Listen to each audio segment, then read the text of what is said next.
பிரியங்கா எப்படி அவங்களும் ஒரு விதமான ஒரு இன்ஃப்ளூயன்ஸில் இருக்கிறாங்க. என்ன அவர் வந்து கணவர் இல்லை, ஆனால் கணவர் மாதிரி ஒருத்தர் இருக்கிறவர்கிட்ட அவங்க வந்து இருக்கிறாங்கன்னு சொல்லி நான் சொல்லலை, பரவலாக பேசுகிறாங்க. மணிமேகலை வந்து பார்த்தீங்கன்னா நீங்கள் என்ன தான் நடித்தாலும் மண்டையில் இருக்க கொண்டையை மறக்க முடியலன்ற மாதிரி தான் இருக்குன்னு கேட்டால், ஏன்னா சீசன் 5ல் லாஸ்ட் எபிசோடில் நீங்கள் வந்து கேட்டால் எனக்கு அவமானம் ஆயிடுச்சுன்றீங்க. இத்தனை வருஷம் சிவகார்த்திகேயன் இடத்த வந்து பார்த்தீங்கன்னா வந்து இவர் வந்து ஃபீல் பண்ணார் மாக்காப்பா. கிட்டத்தட்ட ரொம்ப வித்தியாசம் இருக்காது. அதே மாதிரியான அந்த பாடி லாங்குவேஜ் எல்லாமே அதே மாதிரி தான் இருக்கும். விஜய் டிவி செய்து பண்ண மிகப்பெரிய தவறுன்னு கேட்டால், ஒரே நபர்களை அதாவது சொன்னால் வந்து பார்ட்டிசிபெண்ட்டை வந்து பார்த்தீங்கன்னா எல்லா கண்டென்ட் எல்லா கான்செப்ட்லேயும் பயன்படுத்துது.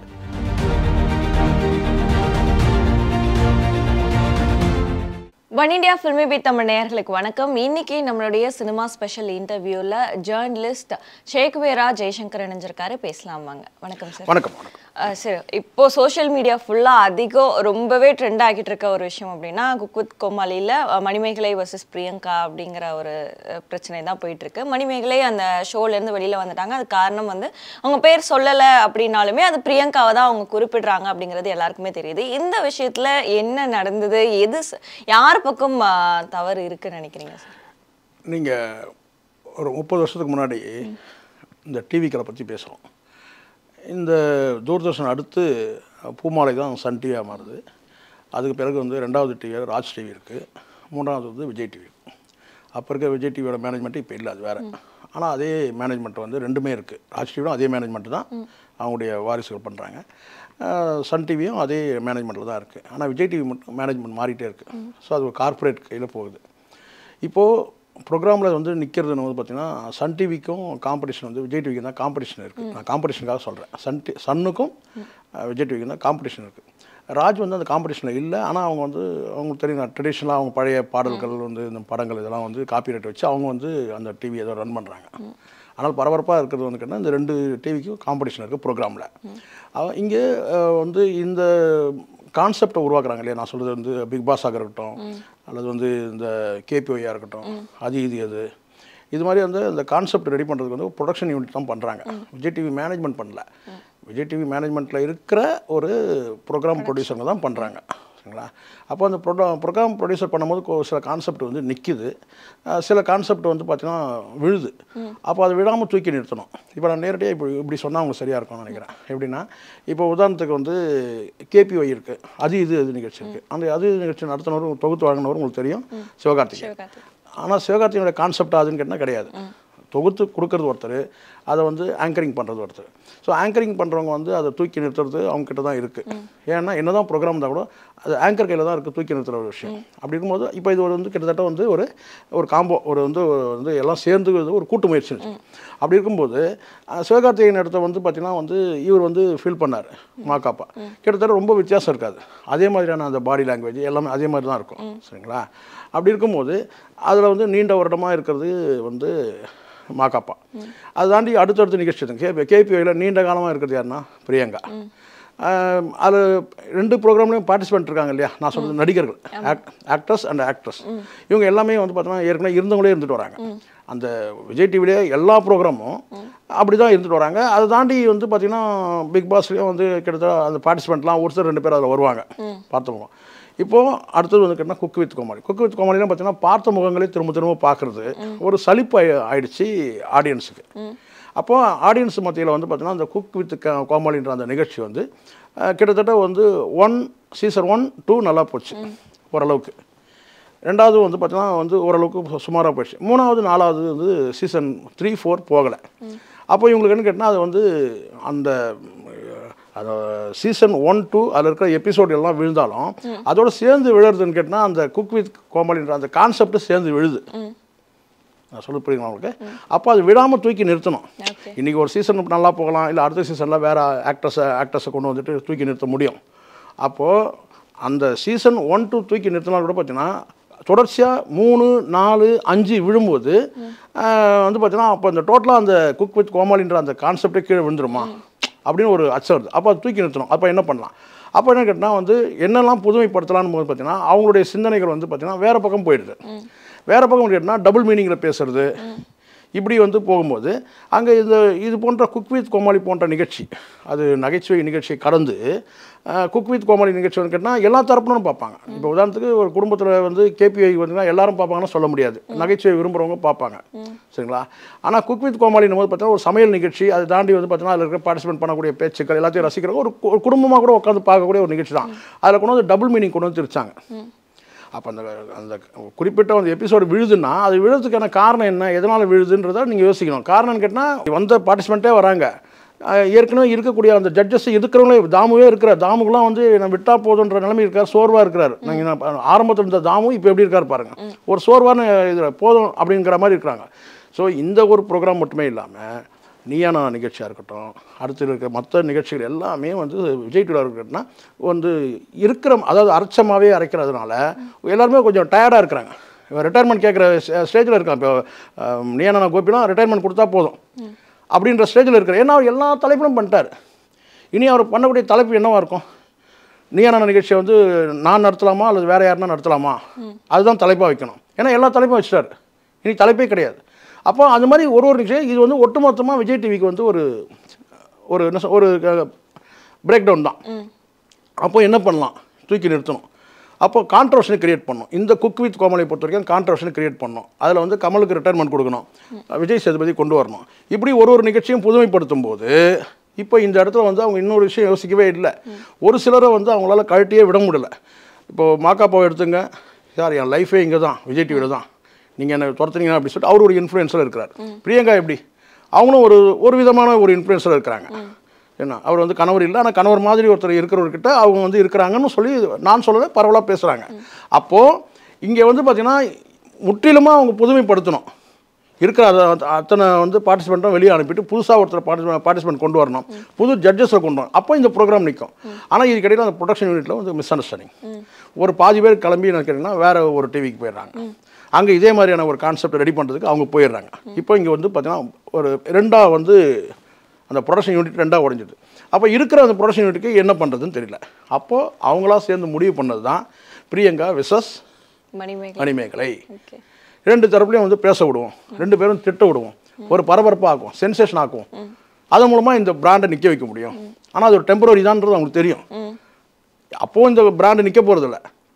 ஏன்னா அவங்க முழுசாக இதை இந்த ப்ரோக்ராமே இந்த பிராண்ட் அப்படியே இருந்தால், அந்த குக் வித் கோமாளின்ற பிராண்ட் இருந்தாலும் முழுமையாக மாற்றி அமைக்கணும். அப்போ அதுக்கான வந்து பார்த்தீங்கன்னா முன்னெடுப்பு அவங்க எடுக்காமல் என்ன சொன்னாங்கன்னா ஷார்ட் வேல என்ன கேட்டால் இந்த பிரியங்கா விசஸ் மணிமேகலை கொண்டு வரலாம். ஏன்னா சீசன் 5 வந்து நாஞ்சில் வச்சு வெளியே போகிறார், ரெண்டாவது சொல்ல போகிறார். அது ரியல், அது வந்து அவர் முன்னே வந்து அவருடைய கோபத்தை வெளிப்படுத்திட்டு அவர் வெளியே போகிறார், அவருக்கு ஏற்பட்ட அவமானம். ஆனால் மணிமேகலை வந்து பார்த்திங்கன்னா நீங்கள் என்ன தான் நடித்தாலும் மண்டையில் இருக்க கொண்டையை மறக்க முடியலன்ற மாதிரி தான் இருக்குன்னு கேட்டால், ஏன்னா சீசன் 5ல் லாஸ்ட் எபிசோடில் நீங்கள் வந்து கேட்டால் எனக்கு அவமானம் ஆயிடுச்சுன்றீங்க. இத்தனை வருஷம் 2019 எடுத்துங்க. அப்போ இவ்வளோ நாள் அவமானம் நடக்கலையா? அப்போ இங்கே வந்து கேட்டிங்கன்னா இது திட்டமிட்டு பண்ணது. அதுக்காக தான் பிரியங்காவையே உள்ளே கொண்டு வராங்க. பிரியங்கா விசஸ் மணிமேகலை மோத விட்டால் சரியாக இருக்கும் அப்படின்றது அவங்களுடைய நோக்கம். அப்படி உருவாக்கப்பட்டது தான் தவிர இது ஃபேப்ரிகேட்டட், முழுக்க ஃபேப்ரிகேட்டட். அந்த மாதிரி ஃபேப்ரிகேட்டடா இருந்தா விஜய் டிவில நம்ம இதுக்கு முன்னாடி நிறைய ஜோடி நம்பர் 1 இந்த மாதிரியான ஷோஸ்லயும் பார்த்திருக்கோம். சிம்பு வச்சு கான்ட்ரோவர்சி பண்ணது, ஆனா அது எல்லாமே ஆன் ஸ்கிரீன்ல இருந்திருக்கும். பட் ஆனா இது அந்த மாதிரியான ஒரு விஷயமா இல்ல. மணிமேகலை வெளியில வந்தல பேசுறாங்க. கரெக்ட். இப்போ கேட்டிங்க பார்த்தீங்களா, இப்போ நீங்கள் இதெல்லாம் வந்து பார்த்தீங்கன்னா ஆல்ரெடி வந்து நிறைய உங்களுக்கு தெரியும். உங்களுக்கு வந்து ஃப்ராங்க்ன்றது நிறைய பேர் தெரிஞ்சுது, வந்து திட்டமிட்டு பிளான் பண்ணது. நீங்கள் சொன்னீங்க சிம்பு, அதெல்லாம் இது எல்லாமே பிளான் தெரியும். இது வந்து ஸ்க்ரீனில் பண்ணால் மக்கள் நம்ப மாட்டாங்கன்னு தெரியும். அப்போ ஸ்க்ரீனுக்கு அடுத்த கட்டம் என்ன சொன்னால் அதனுடைய விஸ்வரூபம் தான், அதோட விரிவாக்கம் விஸ்வரூபம் தான் கேட்டால் ஸ்க்ரீனுக்கு வெளியில் வந்து அதாவது கேட்டால் முழுக்க பண்ணால் ரியாலிட்டியாக இருக்கணும். இது நீங்கள் ரியாலிட்டி ஷோன்றது வந்து பார்த்தீங்கன்னா எப்படின்னு கேட்டால் இதுதான் ரியாலிட்டி ஷோ. இப்போ இவங்க பேசுகிறாங்க பார்த்தீங்கன்னா வெளியில் வந்துட்டு ஃபோனில் பேசுகிறது, இதெல்லாம் இது எல்லாமே இவங்க பேசிட்டு செய்கிறதுன்ற நான் ஃபேப்ரிகேட்டட். நீங்கள் சொல்கிறது கரெக்டு. இதுக்கு முன்னாடிலாம் வந்து பார்த்தீங்கன்னா ஸ்க்ரீனில் சண்டை இதெல்லாம் நம்ம பார்த்துருவோம். பிக் பாஸில் இன்னும் சொல்லட்டுமா உங்களுக்கு, இது பிக் பாஸ் இந்த கான்செப்ட் உருவானதே என்னன்னு கேட்டிங்கன்னா இப்படி உருவானது தான். நீங்கள் சொன்னீங்க பார்த்தீங்களா, ஆன் ஸ்க்ரீனில் வந்து சண்டை நடக்குன்றதை காட்டணுன்றதுக்காக தான். பிக் பாஸோட என்ன சாரம் என்னன்னு நீங்கள் நினைக்கிறீங்க? அது கரு என்ன? பிக் பாஸோட கருவே என்னன்னு கேட்டிங்கன்னா ஒரு வீட்டுக்குள்ளே அவங்களுக்குள்ளே நடக்கிற சண்டை, எல்லா வீட்டுக்குள்ளே நடக்கிற சண்டை தானே. அப்போ அடுத்த வீட்டு சண்டைன்னு நம்ம வீட்டில் சண்டை விட அடுத்த வீட்டு சண்டைனா கொஞ்சம் காது கொடுத்து கேட்போம். அதை தான் வந்து என்ன கேட்டிங்கன்னா இதை வந்து பார்த்தீங்கன்னா ஒரு வீட்டுக்குள்ளே என்ன நடக்குன்றதை வந்து பார்த்தீங்கன்னா வந்து எல்லார் வீட்டுக்குள்ளே வந்து நம்ம பார்த்தோம். ஒரு கட்டத்துக்கு மேலமா விஜய் டிவியோட நிகழ்ச்சி எல்லாமே விஜய் டிவியோட மிகப்பெரிய சாதனைனா நான் குற்றம் சாட்டுறேன். மற்ற டிவிகள் அப்படி இல்லையான்னு நீங்கள் கேட்பீங்க. விஜய் டிவியோட என்ன கேட்டிங்கன்னா வந்து அவங்களுடைய ஒரு முன்னெடுப்பு அல்லதுன்னு கேட்டிங்கன்னா அவங்களுடைய ரிசல்ட்டு அவங்க வெற்றினா நான் சொல்ல மாட்டேன். அவங்க ரிசல்ட் என்னன்னு கேட்டிங்கன்னா ஹாலில் இருந்த டிவியை பெட்ரூமுக்கு கொண்டு போய் வச்சாங்க. விஜய் டிவியை நான் குற்றம் சாட்டுறேன். ஹாலில் இருந்த டிவியை பெட்ரூமுக்கு கொண்டு போகிற பண்ணாங்க. டிவி எல்லார் வீட்டையும் எங்கே இருக்கும்? ஹாலில் தான் இருக்கும். ஆனால் அந்த ஹாலில் உட்காந்து பார்க்க முடியாது. எப்போ வந்து ஒரு சமையல் நிகழ்ச்சியில் வந்து நீங்கள் டபுள் மீனிங் பேசுகிறீங்கன்னா அப்புறம் எங்கடா உங்களுக்கு வந்து ஒரு எத்திக்ஸ் இருக்குது? வியாபாரத்தில் ஒரு எத்திக்ஸ் வேணும்ல. அப்போ இந்த வியாபாரத்துக்காக என்ன சொன்னீங்க? இதை முட்டை விட்டீங்க. இப்போ பாருங்கள், அடுத்த கட்டம் தேஷ்பாண்டே, பிரியங்கா தேஷ்பாண்டே. இதில் எங்கே மாநிலம் பிரச்சனை வந்தது? இவ்வளோ நாள் பிரியங்கா தான் நமக்கு தெரியும். இப்போ பிரியங்கா தேஷ்பாண்டே, மணிமேகலை தமிழச்சி, அந்த விவாதம் ஓடுதுங்களா? இப்போது இதுதான் பிளான்ன்றதுனா, இதுதான் வந்து ஃபேப்ரிகேட், இதுதான் திட்டமிட்டு பண்ணக்கூடிய என்ன கேட்டால் வந்து போலியான ஒரு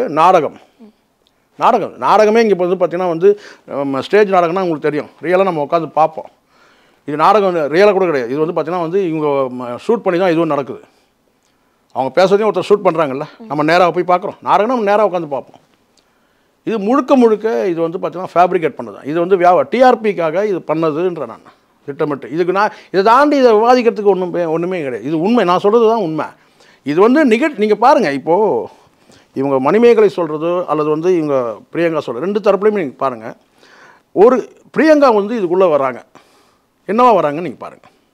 சரிங்களா? அவங்க குக்கு, இவங்க கோமாளி.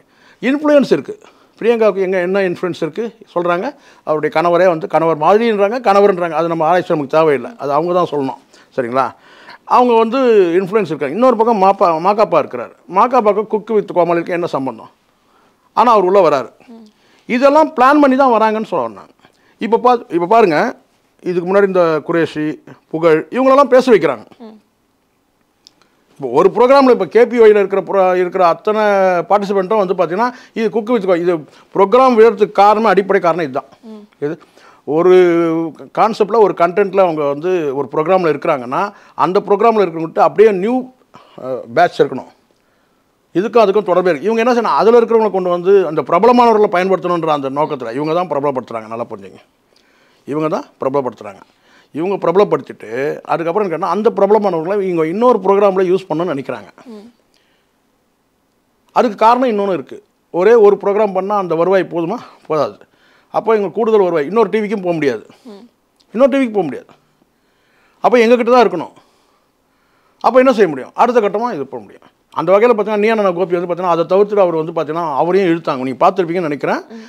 இந்த கேபிஒயில் சரி, இல்லை ஜட்ஜஸாவோ இல்லை வேறு ஒரு ப்ரோக்ராம்லலாம் அவரை பிடிச்சி இழுக்கிறத நீங்கள் பார்த்துருப்பீங்க. வேறு ஒரு நிகழ்ச்சி அவருக்கு வந்து செட்டே ஆகாது. அவருக்கு அந்த கோட்டு, அந்த நாட்டு வைத்தியர் மாதிரி ஒரு கோட் இருக்கும். அந்த கோட்டை போட்டு தான் வந்து அதுவே சொல்லி அதுக்கப்புறம் தனுஷ் ஒரு மேடையில் கலாச்சாரம் அவரை அந்த கோட்டு, கருப்பு கோட்டு, அதே கோட்டு தானே இல்லை வேறு கோட்டான்ட்டு. அதுக்கப்புறம் தான் கலர் கோட்டே கொடுக்க ஆரம்பித்தாங்க. இல்லைனா அவர் அப்படி தான் வச்சுருந்தாங்க. அவருக்கு இதனால் என்ன கேட்டால் அடுத்த சினிமாவுக்கு கூட ஒரு நிறைய வாய்ப்புகள் வந்து கோபிநாத் வந்து மிஸ் பண்ணார். ஒரு சீனியர் பர்சன் தான் இத்தனைக்கும். நான் 30 வருஷத்துக்கு முன்னாடிலாம் நான் பார்த்துருக்கேன். இதே வந்து கமிஷன் ஆஃபீஸில் வந்து பைட் எடுத்துருவார்.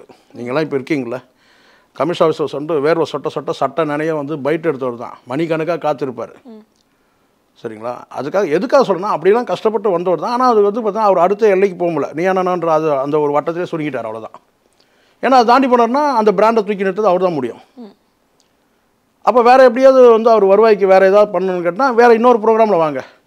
விஜய் டிவி செய்து பண்ண மிகப்பெரிய தவறேன்னு கேட்டால் ஒரே நபர்களை, அதாவது சொன்னால் வந்து பார்ட்டிசிபெண்ட்டை வந்து பார்த்திங்கன்னா எல்லா கண்டென்ட் எல்லா கான்செப்ட்லேயும் பயன்படுத்துது. கேபிஐயில் இருக்கிறாரா அவங்கள கொண்டு வாங்க, இங்கே வாங்க, இது நிகழ்ச்சியில் கொண்டு வாங்க, இது நிகழ்ச்சியில் அவங்களை கொண்டு வாங்க, இங்கே பிக் பாஸில் கொண்டு வாங்க, பிக் பாஸில் இருக்கிற அவங்கள அப்படியே கொண்டு வாங்க. இப்படி வந்து பார்த்தீங்கன்னா இவங்க வந்து ஒரு ஒவ்வாத கான்செப்ட் தான். ஆனால் இது எல்லாமே காப்பி தான். இது வந்து உங்களுக்கு தெரியும் நினைக்கிறேன்.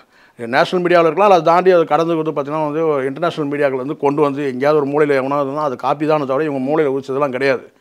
பட் கார்ப்பரேட் நிறுவனன்றதுனால அவங்களுக்கு என்னென்னு கேட்டால் பணத்தை போட்டாச்சு, ப்ரோக்ராம் தூக்கி நிறுத்து உங்கள் வேலை. ப்ரோக்ராம் ப்ரொடியூசர் அவன் என்ன பண்ணுவான்? ஏதாவது பண்ணணும். ஏதாவது பண்ணுங்க சார், ஏதாவது பண்ணுங்கன்னு. அப்போ ஏதாவது பண்ணும்போது கேட்டால் இப்படி பண்ணுறான். டபுள் மீனிங் பற்றி கவலை இல்லை, பேசிட்டோம்.